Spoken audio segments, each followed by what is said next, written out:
Hello बच्चों, आइए प्रश्न समझते हैं। हमारा प्रश्न है, इस कथन पर चर्चा कीजिए।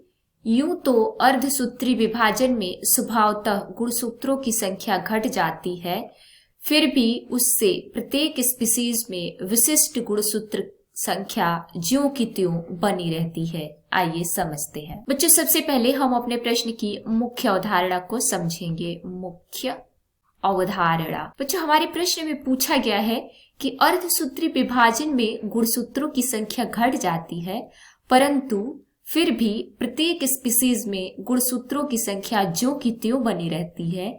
ऐसा किस कारण होता है? आइए लिखें, अर्धसूत्री विभाजन में गुणसूत्रों की संख्या। आइए समझते हैं। आइए लिखते हैं बच्चों, अर्धसूत्री विभाजन और जानेंगे अर्धसूत्री विभाजन किसे कहते हैं। बच्चों, ऐसा कोशिका विभाजन जिसके द्वारा बनने वाली अगुणित संतति कोशिकाओं में गुणसूत्रों की संख्या आधी हो जाती है, इस प्रकार के विभाजन को हम अर्धसूत्री विभाजन कहते हैं।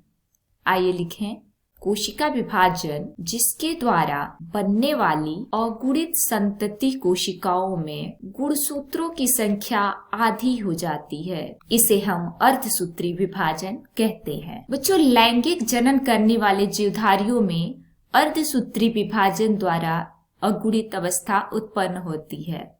आइए लिखें, लैंगिक जनन करने वाले जीवधारियों में क्या होता है बच्चों? अर्धसूत्री विभाजन के द्वारा अगुणित अवस्था उत्पन्न होती है और यह निषेचन के द्वारा दुगुणित अवस्था पुनः स्थापित हो जाती है। किसके द्वारा बच्चों? निषेचन के द्वारा क्या होता है?